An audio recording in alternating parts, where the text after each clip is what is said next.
Le vendredi 27 juin à Washington, la RDC et les Rwandais ont conclu un accord de paix grâce à la médiation des États-Unis d'Amérique. Cet engagement marque une avancée majeure vers la fin des 3 décennies des conflits marqués par le pillage minier et les violences dans l'Est congolais.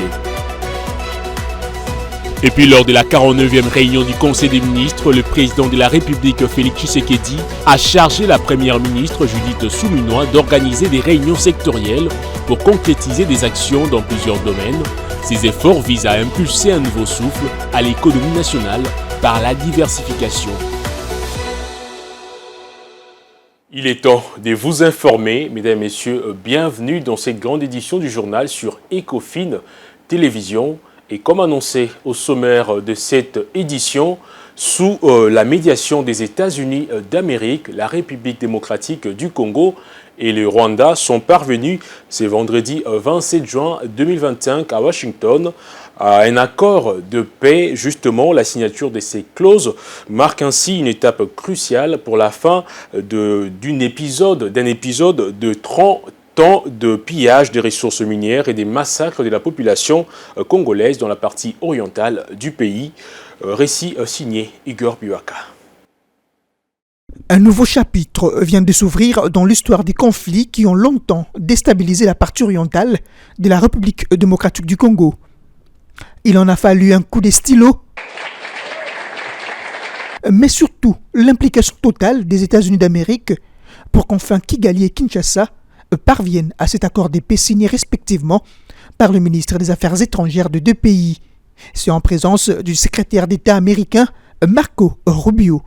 Gage ainsi de la fin des 30 ans des hostilités, des pillages des ressources minières, des massacres et des déplacements massifs de population. Si pour le Rwanda, le gouvernement congolais devrait cesser tout soutien au FDLR, la RDC par contre ne tient qu'à une paix durable, réelle et véritablement vécue, et comme le souligne ici la chef de la diplomatie congolaise, Thérèse Kaikwamba. Avec cet accord de paix, nous ouvrons un nouveau chapitre. Un chapitre qui exige non seulement de l'engagement, mais aussi le courage d'aller jusqu'au bout. Il y a quelques jours à Kinshasa, une coalition d'organisations de femmes m'a transmis un message clair. Nous ne voulons pas d'une paix d'élite. Nous voulons une paix réelle, vécue, partagée et construite avec nous. Après cette étape cruciale, les 2 ministres ont été reçus dans le bureau ovale par le président Trump qui s'est félicité de ce qu'il qualifie d'un nouveau chapitre d'espoir. Nous sommes ici aujourd'hui pour célébrer cette victoire glorieuse pour la paix et nous avions attendu depuis longtemps la signature historique de cet accord de paix entre la RDC et le Rwanda. À retenir, cet accord de paix comprend des volets essentiels, sécuritaires et économiques. Sur le plan sécuritaire, l'on note entre autres la cessation des hostilités et le respect de l'intégrité territoriale des 2 pays. Quant au volet économique, l'accord entend renforcer les relations bilatérales autour des projets communs, notamment dans l'hydroélectricité, la gestion des parcs nationaux et la traçabilité des minéraux. Dans l'après-midi de cette même journée, la représentante spéciale du secrétaire général et chef de la mission de l'Organisation des Nations Unies pour la stabilisation en République démocratique du Congo, au MONUSCO, a salué cet accord de paix signé entre Kinshasa et Kigali sous les auspices des États-Unis d'Amérique. Bintou Keïta a encouragé tous les dirigeants à privilégier le dialogue et la cohésion nationale, gage du développement de la sous-région. On l'écoute justement dans cet extrait choisi par Igor Biwaka. La signature cet après-midi à Washington par les ministres des Affaires étrangères de la République démocratique du Congo et du Rwanda du projet d'accord de paix constitue une avancée majeure vers la fin du conflit. Je tiens à saluer les efforts inlassables des États-Unis dans la facilitation de cet accord qui marque une étape décisive vers la paix et la stabilité en République démocratique du Congo et dans la région des Grands Lacs. Je tiens également à saluer les efforts constants du président João Lourenço d'Angola, président en exercice de l'Union africaine, ainsi que l'engagement déterminé du président Faure Gnassingbé du Togo, médiateur de l'Union africaine. Je souligne également les contributions du panel de co-facilitateurs composée d'éminents anciens chefs d'État africains, sans oublier le rôle joué par l'État du Qatar. J'encourage tous les dirigeants à favoriser un climat de tolérance. Il faut privilégier le dialogue plutôt que la division et préserver activement la cohésion nationale. Elle est essentielle à la stabilité du pays. Je salue également les initiatives internes congolaises et tout particulièrement la rencontre du président Félix-Antoine Tshisekedi Tshilombo avec les chefs religieux et certains acteurs de l'opposition politique dans le but de trouver des solutions nationales et d'ouvrir la voie au dialogue et à la réconciliation.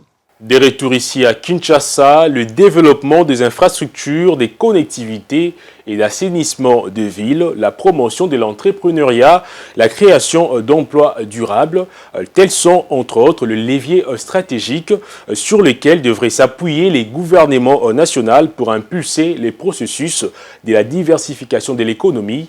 Le président de la République, Félix-Antoine Tshisekedi, a engagé lors de la 49e session du Conseil des ministres. La première ministre, chef du gouvernement, Judith Suminwa, a organisé une série de réunions sectorielles justement pour la réalisation des actions stratégiques. Suivez. S'érigeant en défi de taille, la diversification de l'économie nationale devient une préoccupation essentielle pour la classe dirigeante. Les canaux devant l'impulser déjà établis, le président de la République, Félix-Antoine Tshisekedi, a appelé le gouvernement à redoubler d'efforts pour la réalisation des actions stratégiques, parmi lesquelles, a rappelé le chef de l'État au cours de cette 49e réunion du Conseil des ministres, figure entre autres la création des emplois durables, la promotion de l'entrepreneuriat, pour ne citer et que cela. L'exercice préconisé couvrira prioritairement les domaines stratégiques ci-après. Le développement des infrastructures de connectivité et d'assainissement de nos villes. L'aménagement de pôles agro-pastoraux, levier de la transformation structurelle du secteur agricole et d'attraction des investissements connexes. Le renforcement des infrastructures énergétiques et d'appui aux activités de la production agricole et industrielle. La promotion de l'entrepreneuriat, la création d'emplois durables et le soutien à plus de 2600 petites et moyennes industries, moteur de la compétitivité nationale et de la diversification économique. De ces faits, le chef de l'État a instruit la première ministre à renforcer le suivi des actions prioritaires du gouvernement. Sur ces, Judith Suminwa a été instruite à organiser une série de réunions sectorielles pour la réalisation de cette mission.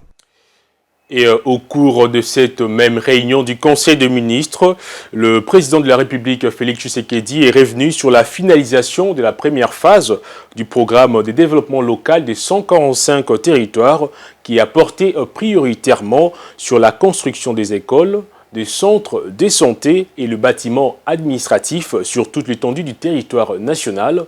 Pour le chef de l'État, Félix Tshisekedi, tous les ouvrages prévus dans cette phase doivent être livrés au plus tard le 31 décembre de l'année en cours, car cette échéance avait été clairement réaffirmée parmi les résolutions de la 12e session de la conférence des gouverneurs. On écoute justement à propos la ministre de la Jeunesse dans cet extrait choisi par Jonathan Makila. Le président de la République a tenu à rappeler que le programme de développement local de 145 territoires, PDL 145T en sigle, incarne la vision d'un développement à la base équitable, inclusif et durable, tel qu'il a toujours voulu. Ce programme, sans précédent, par son envergure et sa portée sociale, vise à corriger les inégalités historiques entre les milieux urbains et ruraux et à ancrer durablement la présence de l'État dans tous les territoires de notre pays. Dans la phase 1, le PDL 145T a porté prioritairement sur la construction des écoles, des centres de santé et de bâtiments administratifs dans l'ensemble du territoire de la République. Ces infrastructures sont appelées à transformer profondément la vie quotidienne de nos populations. Pour le président de la République, tous les ouvrages prévus dans cette première phase doivent être livrés au plus tard le 31 décembre 2025. Cet échéancier avait été clairement réaffirmé parmi les résolutions de la 12e session de la conférence des gouverneurs de province, où il avait été pris la décision de mettre fin à la première phase du programme à la date précitée.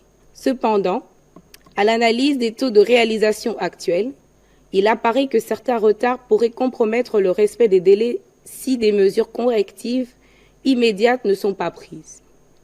Le succès de cette première phase est capital pour la crédibilité du programme, mais surtout pour la confiance de nos concitoyens dans la capacité de l'État à transformer concrètement leur vécu quotidien. Il est donc impératif que la parole donnée devienne un acte accompli. En vue d'assurer la stricte mise en œuvre des engagements pris, le président de la République a engagé la Première ministre, en sa qualité de coordonnatrice de l'action gouvernementale, de mobiliser sans délai l'ensemble des ministres concernés, au premier rang desquels le vice-premier ministre, ministre du Plan et de la coordination de l'aide au développement, afin de mettre toutes les batteries en marche pour que tous les ouvrages de la phase 1 soient complètement achevés et livrés dans les délais impartis, soit au plus tard le 31 décembre 2025. Quittons la RDC, direction le Japon, intervenant aux assises de l'Expo 2025 à Osaka. Le ministre congolais de Mines, Kizito Pakabomba, a mis en évidence les enjeux liés à l'investissement dans les secteurs miniers RD congolais, insistant particulièrement sur la diversification des partenaires et des provinces minières. Ces échanges ont abouti par justement la signature d'un mémorandum MOU avec une société japonaise dénommée Asia Minerals Limited. Écoutez. La République. Donc ces axes sont, le premier c'est la diversification de nos partenaires, et un forum comme celui-ci justement nous permet de pouvoir attirer plus d'investisseurs japonais notamment. Donc nous voulons sortir de nos partenaires traditionnels. Ensuite, nous avons un développement de la diversification en termes de minerais que nous allons traiter. Donc nous sortons également des minerais traditionnels comme le cuivre, le cobalt, également les 3T, donc et l'or et le diamant, pour aller donc vers les terres rares, vers le lithium, vers le germanium, donc qui sont des minerais que nous allons mettre plus en valeur et explorer et développer dans notre pays, donc notamment également le manganèse. Ensuite, nous avons la diversification de nos provinces minières. Donc dans la diversification des provinces minières également, nous voulons que toutes les provinces puissent profiter du développement et en tout cas du potentiel minier qui existe pour celles-ci, de sorte à équilibrer le développement sur toute la République. Le quatrième point de diversification, c'est vraiment toute la diversification de nos produits finis et semi-finis. Et donc là, nous rentrons dans la transformation locale, donc avec plus de valeur ajoutée captée sur le pays et la création d'emplois, comme c'est un des engagements que le chef de l'État a pris lors du début de son second mandat. Enfin, c'est d'utiliser les ressources minières qui contribuent fortement au budget national, donc les maximiser, mais également les utiliser pour réaliser la réelle diversification de notre économie en développement l'agriculture, les services, les industries, le tourisme et autres. Restons toujours au Japon, à Osaka exactement, en marge de l'Expo 2025. Le ministre des Ressources hydrauliques et de l'électricité, Teddy Lwamba, a appelé les hommes d'affaires japonais à venir investir en République démocratique du Congo dans les secteurs des ressources hydrauliques, présentant le potentiel énergétique congolais et justement son apport pour l'humanité. On l'écoute. Merci beaucoup. Déjà, je vous remercie pour l'opportunité qu'on me donne de pouvoir m'exprimer face aux investisseurs potentiels japonais. En réalité, le secteur de l'énergie, si je dois le prendre comme ça en RDC, et avec le Japon, nous considérons ça comme un croisement du potentiel et de l'opportunité. Dans le deux sens, parce que la République démocratique du Congo a un fort potentiel énergétique. On parle d'un pays qui a 100 gigawatts de ressources en hydroélectricité, qui a 82 gigawatts de potentiel photovoltaïque, avec 5,7 kW par mètre carré, ça veut dire un demi-heure taux d'ensoleillement au monde. Nous avons pratiquement 66 gigawatts de gaz, 720 millions de tonnes de charbon non exploitées. Nous avons aussi de l'uranium parmi la meilleure qualité. Ça veut dire que nous avons tout le potentiel énergétique pour pouvoir développer le pays. Mais c'est une opportunité pour ceux qui veulent faire des affaires de venir parce que, comme je l'ai dit, du côté japonais, nous avons une potentialité technologique. Et la RDC veut croiser les deux. Le potentiel que nous avons en République démocratique du Congo, avec les ressources ainsi que la technologie que nous avons. Parce que dans le plan que nous avons dans le gouvernement de la République, c'est pouvoir revitaliser la croissance économique de la RDC en partant par le secteur de l'électricité. Et aujourd'hui, si on fait les évaluations macroéconomiques en République démocratique du Congo, à chaque fois qu'on produit 300 MW, notre PIB augmente de 8 milliards de dollars.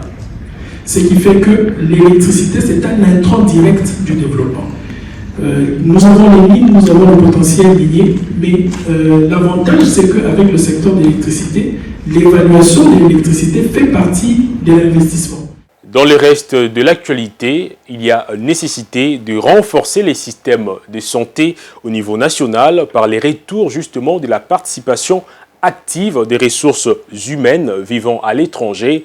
C'est ce que résume le propos du ministre de la Santé, Samuel Roger Kamba, qui s'est entretenu en marge du sommet mondial sur la vaccination avec le personnel de santé congolais de la diaspora. Suivez les détails justement en images et commentaires. De multiples défis auxquels fait face le secteur de la santé publique figure notamment le manque de personnel. C'est ce qu'a fait entendre le patron du secteur Samuel Roger Kamba lors de cet entretien avec les corps médicaux vivant à l'étranger. Cette rencontre en marge du sommet mondial sur la vaccination a permis au ministre de la Santé publique de rappeler ces défis, des tailles consistant à mobiliser les compétences vivant à l'étranger. Au total, nous avons très peu de médecins, nous avons très peu d'infirmières. Juste tenez un chiffre. Nous avons 21 000 médecins inscrits au tableau de l'ordre des médecins. Mais quand vous, qui ont leur prime ou qui peuvent avoir leur prime ou leur salaire, mais quand vous prenez la taille de notre population, plus de 100 millions d'habitants, 21 000 médecins, c'est très peu. Donc nous sommes en train d'organiser le retour dans le domaine de la santé, le retour des personnes ressources dont le pays a vraiment, vraiment besoin. Sur ce, il a évoqué la mise en place des structures facilitant l'intégration et les retours des professionnels de la diaspora et la capacité désormais du système à prendre en charge les actes médicaux de manière plus structurée et accessible. Et pour clore cette édition du journal, la société australienne AVZ Minerals Limited a annoncé la reprise de ses poursuites judiciaires contre la République démocratique du Congo devant le Centre international pour le règlement des différends relatifs aux investissements, CIRDI, après le chèque d'un accord de suspension temporaire de procédure.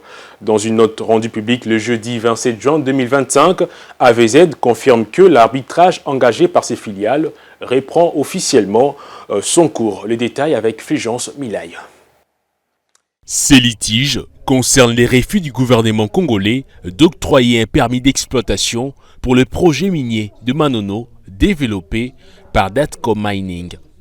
Il faut savoir que le 26 mai dernier, un accord avait été conclu entre AVZ et les autorités congolaises pour suspendre temporairement les procédures jusqu'au 23 juin 2025 à la demande et avec le soutien du gouvernement des États-Unis en vue de faciliter un dialogue constructif. Mais selon AVZ Minerals, aucun échange concret n'a été entamé par la partie congolaise durant cette période. L'entreprise déplore une violation de l'esprit de la suspension et justifie ainsi la reprise immédiate de l'arbitrage. En parallèle du dossier CIRDI, une autre procédure oppose AVZ à la société publique congolaise Cominière devant la Chambre des commerces internationales. Dans cette affaire, la Chambre des commerces internationales a récemment rejeté une demande des Cominières visant à scinder l'affaire en plusieurs procédures. Une demande similaire avait déjà été rejetée par les tribunaux du CIRDI pour non-respect par la RDC de l'ordonnance de procédure numéro 3, sans en détailler les sanctions envisagées. Pour rappel, les gisements de lithium de Manono, au cœur du litige, situé dans la province du Tanganyika, est présenté comme l'un des plus importants au monde, AVZ Minerals, qui se considère comme actionnaire majoritaire des Datcom Mining, continue de revendiquer ses droits sur ces projets jugés stratégiques dans la chaîne mondiale de batteries électriques. Mesdames, Messieurs, ce journal tend déjà vers sa fin, mais avant de nous séparer, voici donc le rappel de principaux titres. Le vendredi 27 juin à Washington, la RDC et les Rwandais ont conclu un accord de paix grâce à la médiation des États-Unis d'Amérique. Cet engagement marque une avancée majeure vers la fin des 3 décennies des conflits marqués par le pillage minier et les violences dans l'Est congolais. Et puis lors de la 49e réunion du Conseil des ministres, le président de la République Félix Tshisekedi a chargé la première ministre Judith Suminwa d'organiser des réunions sectorielles pour concrétiser des actions dans plusieurs domaines. Ces efforts visent à impulser un nouveau souffle à l'économie nationale par la diversification. Vous l'avez certainement compris, c'est par ici que nous atterrissons. Et oui, merci à vous de nous avoir suivis et excellente suite de programme sur nos antennes. Au revoir.